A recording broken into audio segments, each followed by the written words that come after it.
Wilan hanya menjalani profesinya selama 3 tahun. Namun Wilan tetap berhubungan dengan pria lain walaupun dia telah menikah. Suami saya intinya nggak ada waktu, nggak bisa memenuhi keinginan saya tentang kasih sayang gitu. Buat manja-manja tuh nggak bisa. Di luaran saya bisa dapatan orang yang mau dengerin saya curhat, bisa memberi saya perhatian gitu. Kalau pulang gitu habis dari ketemu sama selingkuhan saya ketemu suami saya punya rasa dosa. Setiap kali ada masalah, Wilan selalu mendengar bisikan yang mengerikan. Udahlah, akhirnya nanti untuk apa? Merasa diri kotor, nggak ada guna, untuk apa hidup? Buat saya, kematian itu malah satu kesenangan. Saya bisa mengakhiri penderitaan gitu. Dengan kata lain, saya mencari kematian, kematian menjauh. Saya silat-silat, segala macam yang habis.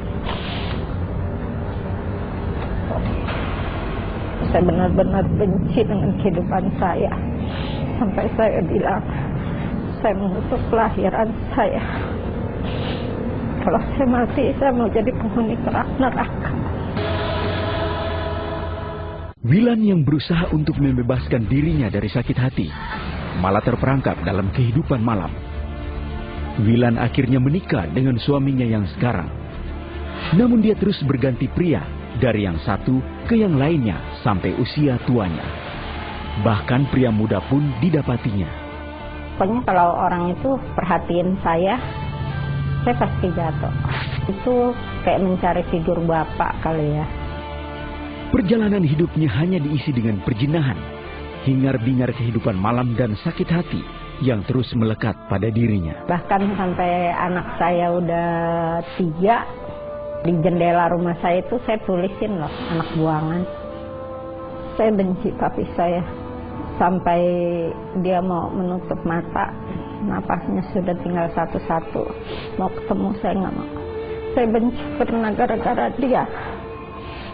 Kehidupan saya jadi seperti ini gitu. Wilan bingung, apa sebenarnya yang diinginkannya?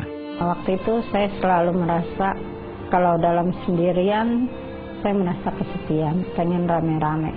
Begitu saya udah kumpul sama teman-teman rame-rame ketawa-ketawa, saya bisa mendadak diam, saya pengen sendiri. Kayaknya nggak ada damai.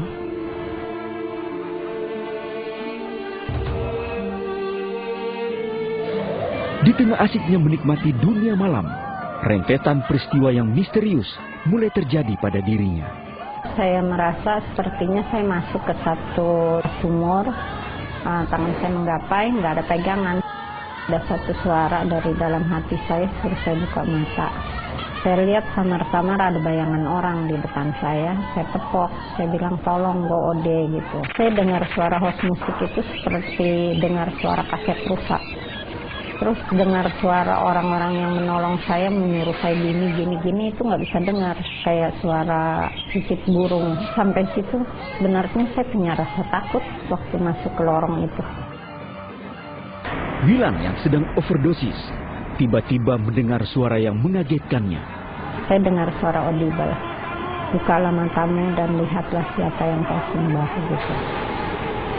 Saya lihat orang-orang di diskotik itu bukan lagi orang, ngeliatin setan-setan lagi bersorak-sorak, buka mencoreng-coreng, terus ada yang bertanduk, ada yang nggak ada batok kepalanya. Nah, juga saya dengar satu suara di lain kesempatan, bilang pulanglah di sini bukan tempatmu. Setiap kali Wilan diganggu dengan suara-suara yang misterius, hal itu menyebabkan staminanya menurun. Namun Wilan tetap pergi ke diskotik. Sampai akhirnya Wilan merasakan ketakutan yang luar biasa. Waktu itu saya lagi asik-asik di speaker. Saya dengar satu suara audible di kuping saya. Saya takut, benar-benar takut sampai saya nggak bisa berpikir. Bahkan ngomong apa yang terjadi sama teman saya pun saya nggak bisa. Jadi saya pulang. Sampai di rumah, nggak bisa tidur. Suara itu saya dengar lagi gitu. Kayaknya ngiang di pikiran saya itu mendengung gitu. Wilan akhirnya berkonsultasi pada temannya. Katanya Tuhan tuh mau pakai lu. Nah, jadi dia ajarin saya cara saya menyalipkan kedagingan, apa berpuasa, suruh berdoa apa gitu, baca Alkitab. Nah itu saya ikutin.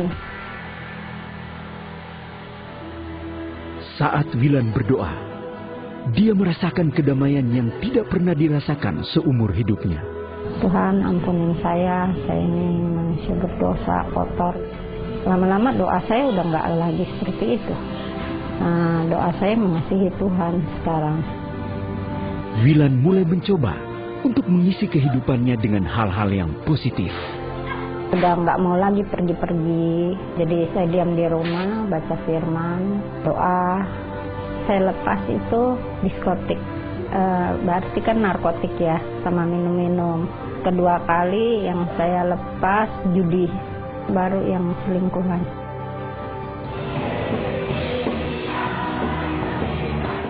Tuhan kasih saya lihat muka papi. Pendeta bilang kita harus mengampuni. Saya rasa saya nggak mampu. Jadi saya doa. Di sana, Wilan merasakan hadirat Tuhan melingkupi hidupnya. Akhirnya saya lihat hati saya yang beku, terus tangan Tuhan mengelus-elus sampai hati itu cair, memerah, diremas, dicabut akar pahitnya. Rasa sakit itu hilang, Tuhan kasih saya hati yang baru.